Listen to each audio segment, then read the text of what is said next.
এই দেখুন বন্ধুরা, তরকারিটা আমার একেবারে রেডি হয়ে গেছে। কতটা দারুণ সুন্দর দেখাচ্ছে দেখুন।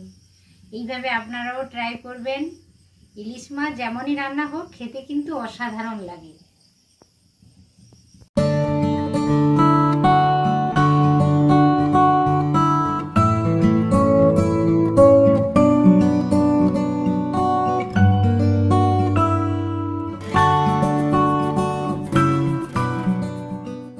বন্ধুরা, গঙ্গাসাগরের বনেদি রান্না ও পরিবেশ ইউটিউব চ্যানেলে আমি সবাইকে স্বাগত জানালাম।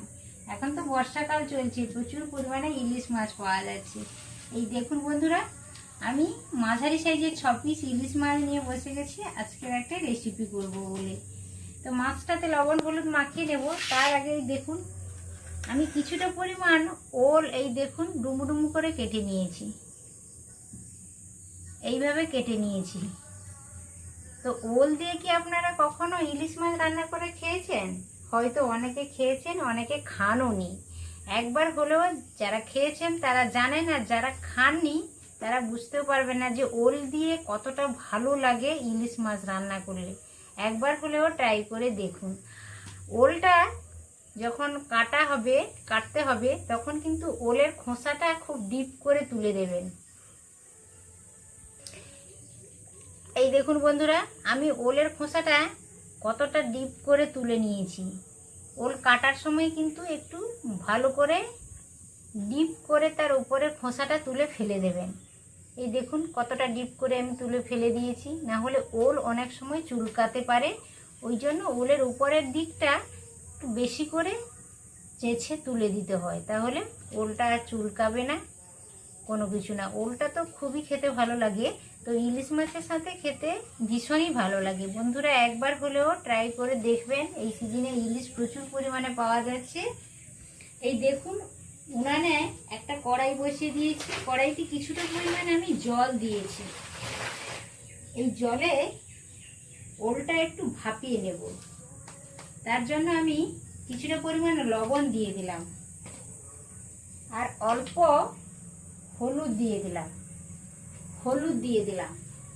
লবণ হলুদ কিছুটা পরিমাণ দিয়ে দিয়েছি। আর এই দেখুন, হাতে আমার একটা পাতিলেবুর হাফ অংশ আমি কেটে নিয়েছি। এইটা রস দিয়ে দেব, কারণ ওল অনেক সময় তরকারিতে চুলকাতে পারে। ওই জন্য এটা টিপসও বলা যায়। আপনারা যদি লেবুর রস দিয়ে বা লেবুর খোসাটাও আমি এতেই ফেলে দেব, যদি ওলটা একটু ভাপিয়ে নিয়ে রান্না করা যায় তাহলে আর চুলকাবে না। ওই জন্য কিছুটা পরিমাণ আমি লেবুর রসও দিলাম, আর লেবুর খোসাটাও ফেলে দিলাম। লবণ হলুদ দিয়েছি, লেবুর রস দিয়েছি, লেবুর খোসাটাও দিয়ে দিয়েছি। এবার আমি একটা ঢাকনা চাপিয়ে দেব। ঢাকনাটা চাপিয়ে দিলাম যাতে তাড়াতাড়ি সেদ্ধটা হয়ে যায়। আর এদিকে দেখুন, ইলিশ মাছটা তত সময় আমি লবণ হলুদ মাখিয়ে ম্যারিনেট করে নেব। ইলিশ মাছ রান্নার জন্য বেশি কিছু তেল মশলা আমি ব্যবহার করব না। ইলিশ মাছ এমনই একটা মাছ বন্ধুরা, যেমনই রান্না করা হোক না কেন এটা খেতে ভীষণ সুস্বাদু লাগে। তো আজ আমি ওল দিয়েই রান্না করছি। আপনারা একবার হলেও এইভাবে ট্রাই করবেন, খেতে খুবই সুন্দর লাগে। এই দেখুন বন্ধুরা, ঢাকনাটা খুলে নিয়েছি, ভালোভাবে ভাপিয়ে নিয়েছি। এই দেখুন বেশ সিদ্ধ হয়ে গেছে। তো এই পর্যায়ে আমি ওলটাকে ঢেলে নেব। একটা ছিদ্রযুক্ত থালা নিয়ে নিয়েছি, ওতে আমি ঢেলে নিলাম। এই দেখুন ওলটা আমি ঢেলে নিয়েছি, ভালোভাবে কুক হয়ে গেছে। এইভাবে আপনারাও ওলটা কিন্তু রান্নার আগে একটু ভাপিয়ে নেবেন। এই তরকারিটা করার জন্য আমি একটা বড় সাইজের পেঁয়াজ কেটে নিয়েছি, একটা ছোট টমেটো কেটে নিয়েছি, আর 4-5টা কাঁচা লঙ্কা নিয়েছি। ইলিশ মাছ রান্নার জন্য বেশি তেল বা মশলার কিছুর প্রয়োজন হয় না বন্ধুরা, যেমনই রান্না করা হোক না কেন খেতে খুবই সুস্বাদু লাগে। তো মাছটা ভেজে নেওয়ার জন্য আমি কড়াইতে কিছুটা 2 টেবিল চামচ তেল দিয়ে দিলাম। মাছে তো 5 মিনিট আগেই আমি লবণ হলুদটা মাখিয়ে ম্যারিনেট করে রেখেছি। এবার মাছটা ভেজে নেব। ইলিশ মাছ কখনো বেশি কড়া করে ভাজতে নেই, ইলিশ মাছ একেবারে হালকাভাবেই ভাজতে হয়। কড়াইতে তেল দিয়েছিলাম 2 টেবিল চামচ। তেলটা বেশ গরম হয়ে গেছে, কড়াতে তেল থেকে ধোঁয়া বেরোতে শুরু করছে। এই পর্যায়ে আমি ইলিশ মাছগুলো হালকা করে ভেজে নেওয়ার জন্য কড়াইতে তুলে দিলাম। ইলিশ মাছ কিন্তু কখনো আপনারা বেশি কড়া করে ভাজবেন না, তাহলে ইলিশ মাছের তেল বেরিয়ে চলে যায়, টেস্ট কমে যায়। একেবারে হালকা ভাজতে হবে। এই দেখুন মাছটা আমি একেবারে হালকা করে ভেজে নিয়েছি। তুলে দেওয়ার সাথে সাথে এক পাশ নেড়ে উল্টে পাল্টে তাড়াতাড়ি নামিয়ে নিয়েছি। ইলিশ মাছ কিন্তু একেবারেই কম ভাজতে হয়। ইলিশ মাছ ভাজার পরে কড়াইতে তেল রয়েছে, ওলটা একটু ভেজে নেব।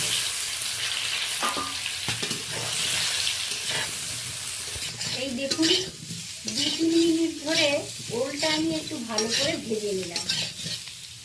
হালকা ব্রাউন কালার করে ওলটা ভাজা হয়ে গেল। এবার মাছটা ভালোভাবে ভেজে নিয়েছি। এই দেখুন ওলটা ভাপিয়ে নিয়েছিলাম, ওলটাও আমি একটু হালকা করে ভেজে নিয়েছি। এরপর আমি ফোড়নের জন্য 1 চামচ, ছোট চামচের 1 চামচ কালো জিরে দিয়ে দিলাম। আপনারা চাইলে 5 ফোড়নও দিতে পারেন, কালো জিরে না থাকলে 5 ফোড়নও ব্যবহার করতে পারেন। তো কেটে রাখা পেঁয়াজ, টমেটো, কাঁচা লঙ্কা সমস্ত কিছু দিয়ে দিলাম একসাথে। এটা পেঁয়াজ, কাঁচা লঙ্কা, টমেটো নরম না হওয়া পর্যন্ত বেশ 2-3 মিনিট ধরে ভালো করে কষিয়ে নেব। স্বাদ মতো আমি লবণ দিলাম। সিদ্ধ করার সময় আমি লবণ দিয়েছি, সেই কথাটা মাথায় রেখে এখন একটু কমই লবণ দিলাম। পরে যদি প্রয়োজন হয় তাহলে চেক করে আবার দেব। এই দেখুন পেঁয়াজ, টমেটো, কাঁচা লঙ্কা একেবারে গলে গেছে, একেবারে নরম হয়ে গেছে, ব্রাউন কালার হয়ে গেছে, আপনারা দেখতেই পাচ্ছেন। এই পর্যায়ে আমি অল্প জল দিয়ে দেবো। জলটা অবশ্য আমি গরম জলই দিলাম, কারণ গুঁড়ো মশলাগুলো দেবো, গুঁড়ো মশলাগুলো কড়াই নিচে বসে যেতে পারে, এই জন্য আমি অল্প জল দিয়ে দিয়েছি। হলুদ গুঁড়ো দিয়ে দিলাম, 1/2 চামচেরও কম আমি ঝালের জন্য লঙ্কা গুঁড়ো দিলাম। 1/2-এরও কম আমি কাশ্মীরি লাল লঙ্কা গুঁড়ো দিলাম। 1/2 চামচ দিলাম জিরে গুঁড়ো, 1/2 চামচ দিলাম ধনে গুঁড়ো। সমস্ত মশলাকে ভালো করে কষিয়ে নেব, তেল ছাড়া পর্যন্ত ভালো করে নেড়ে কষিয়ে নেব। এই দেখুন কষানো মশলা থেকে তেল ছেড়ে দিয়েছি। এই পর্যায়ে আমি ভেজে রাখা ওলটা মশলার সাথে ভালো করে কষিয়ে নেব। 2 মিনিট ভালো করে আমি কষিয়ে নিয়েছি মশলার সাথে ভেজে রাখা ওলটা। এই পর্যায়ে আমি গরম জলটা অ্যাড করছি। আপনারা সবসময় তরকারিতে গরম জল ব্যবহার করবেন, তাহলে তরকারি তাড়াতাড়িও হয়ে যায় আর স্বাদটাও বেশ ভালো আছে। বেশ ভালোভাবে ফুটে গেছে। এই পর্যায়ে আমি মাছটা তুলে দিচ্ছি। ইলিশ মাছকে যেমনই রান্না করা হোক না কেন খেতে লাগে অসাধারণ। বন্ধুরা একবার হলেও এইভাবে ট্রাই করে দেখবেন, আর ভিডিওটা কেমন হলো আমাকে কমেন্ট করে অবশ্য জানাতে ভুলবেন না।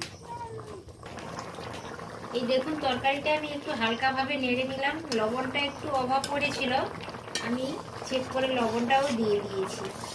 তো বন্ধুরা ভিডিওটা স্কিপ না করে পুরোটা দেখার অনুরোধ থাকলো, আর আমার চ্যানেলকে সাবস্ক্রাইব করে অবশ্য বনেদি পরিবারের একজন সদস্য হয়ে যান। এই দেখুন বন্ধুরা তরকারিটা একেবারে খাওয়ার মতো রেডি হয়ে গেছে। এই পর্যায়ে হালকা ঝোল ঝোল থাকবে, কারণ ওর অনেকটা পরিমাণে রস জল শুষে নেবে। তো এখনই আমি নামিয়ে নেব। তার আগে এই দেখুন 2টো কাঁচা লঙ্কা আমি দিয়ে দিলাম। ইলিশের সাথে কাঁচা লঙ্কার ফ্লেভারটা ভীষণ ভালো আসে বন্ধুরা। তো 2টো কাঁচা লঙ্কা আমি ফেলে দিয়েছি, আপনারা ওটা দিতেও পারেন নাও পারেন, কোনো অসুবিধে নেই। এই পর্যায়ে আমি তরকারিটা নামিয়ে নেব। এই দেখুন বন্ধুরা তরকারিটা আমার একেবারে রেডি হয়ে গেছে। কতটা দারুণ সুন্দর দেখাচ্ছে দেখুন। এইভাবে আপনারাও ট্রাই করবেন। ইলিশ মাছ যেমনই রান্না হোক খেতে কিন্তু অসাধারণ লাগে। দেখুন বন্ধুরা ওল আর ইলিশ মাছের তরকারিটা আমার একেবারে রেডি হয়ে গেছে। আমি উনান থেকে নামিয়েও নিয়েছি। কতটা সুন্দর দেখাচ্ছে দেখুন। এইভাবে আপনারাও ট্রাই করে দেখবেন। আশা করি ভিডিওটা সকলেরই ভালো লেগেছে। ভিডিও যদি ভালো লেগে থাকে তাহলে আমার ভিডিওতে একটি লাইক দেবেন, পরিচিতদের মধ্যে শেয়ার করবেন, আর অবশ্য আমার চ্যানেলকে সাবস্ক্রাইব করে রাখবেন এই নিত্য নতুন ছোটোখাটো গ্রামের ভিডিও পাওয়ার জন্য। আজ তাহলে আসি বন্ধুরা, আবারও দেখা হবে অন্য কোনো ভিডিওতে অন্য কোনো রেসিপির সাথে। তত সময় আপনারা সকলে সুস্থ থাকুন, ভালো থাকুন। নমস্কার।